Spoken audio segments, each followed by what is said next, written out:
ధర్మరాజు ఎంతో ధర్మాత్ముడు, ధర్మం తెలిసినవాడు. అటువంటి ధర్మరాజు కూడా అబద్ధం ఆడాడు. అశ్వత్థామ హతః అని బిగ్గరగా అని కుంజరహ అని నెమ్మదిగా అన్నాడు. అంటే అవసరం కోసం అసత్యం అనేది ఆడచ్చా? తప్పకుండా చెప్పవచ్చు. తన కుమారుడు దుర్మార్గుడైతే ఇంటిని మొత్తాన్ని కాపాడుకోవటం కోసం కుమారుణ్ణి వదిలిపెట్టవాలి. ఆ కుటుంబమే దుర్మార్గమైనదైతే గ్రామాన్ని కాపాడడం కోసం ఆ కుటుంబాన్ని వెలివేయవచ్చు. ఆ విధంగానే ధర్మం సత్యమునే పలకవలే అనేటువంటిది ధర్మమే. కానీ కేవలం ఈ పని చేయి అని నీతో చెప్పినటువంటి వారు ఎవ్వరు అంటే ధర్మరాజుకు చెప్పినటువంటి వారు సాక్షాత్తు నేనే పరమాత్మను అని చెప్పినటువంటి కృష్ణ పరమాత్మ.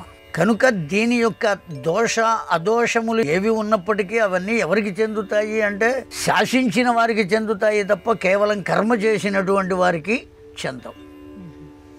అందువల్ల దోషాదోషములన్నీ నిరూపణ చేయవలసింది కృష్ణ పరమాత్మకే కానీ ధర్మరాజుకి ఏమీ సంబంధం లేదు. ధర్మరాజుకు చెప్పమన్నారు, అప్పటికీ ధర్మరాజు నేను ఈ పని చేయనయ్యా అని చెప్పాడు. ఇదిగో ఈ విధంగా చేయవయ్యా. అప్పుడు ధర్మరాజు చెప్పింది కూడా అసత్యమేం కాదు. కారణం ఏమంటే భీమసేనుని వినియోగించి అశ్వత్థామ అనే పేరు కలిగినటువంటి ఏనుగు ఒకటి ఉన్నది ఆ యుద్ధరంగంలో. ఆ ఏనుగుని సంహరించమని చెప్పాడు కృష్ణ పరమాత్మ. అదే సమయానికి భీమసేనుడు తన ముష్టిఘాతముల చేత అశ్వత్థామ అనే పేరు కలిగిన ఆ ఏనుగును సంహరించాడు. ఎప్పుడైతే ఆ గజమును సంహరించాడో వెంటనే ఇక్కడ చెప్పాడు అశ్వత్థామ హతః అన్నాడు. వెంటనే ఏమన్నాడు? కుంజరహ అన్నాడు. కుంజరము అంటే ఏనుగు.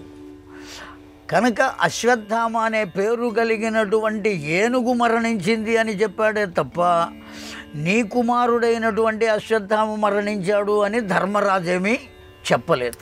అసలు ధర్మరాజు చెప్పింది అసత్యమే కాదు, సత్యమే చెప్పాడు. అంతేకాక తెలుగు భారతంలో తిక్కన గారు ఓ పద్యంలో చెప్పారు, ప్రాణ విత్త మాన భంగంబులందు బొంకవచ్చు అఘము పొందదధిప అని చెప్పాడు.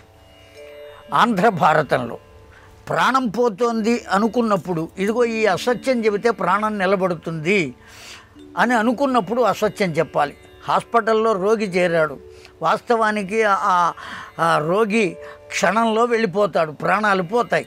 కానీ డాక్టర్ గారు ఏం చెబుతాడు అక్కడికి వచ్చి, ఏం లాభం లేదయ్యా నువ్వు పోతావంటే ఓ పూట ఆగేవాడు అప్పటికప్పుడే ప్రాణాలు వదిలిపెడతాడు. అలా కాకుండా నీకేం భయం లేదయ్యా, నేనున్నానయ్యా, బ్రతుకుతావు అని డాక్టర్ కనుక చెబితే వాడికి కొండంత బలం కలుగుతుంది. కానీ వైద్యుడు చెప్పిందప్పుడు సత్యమా అసత్యమా?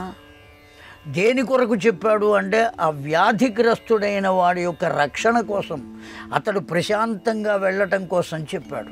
కనుక అటువంటి సందర్భాల్లో అసత్యం చెప్పినా దోషం లేదు. ఏదో అవకాశం ఇచ్చారు కదా అని ప్రతిదానికి అసత్యం చెబితే మాత్రం తప్పక దోషం ఉంటుంది. ధర్మరాజు చెప్పింది అసత్యం కాదు. ఒకవేళ మనం అసత్యం అనుకున్నా ఆ సందర్భంలో అది అసత్యం కాదు.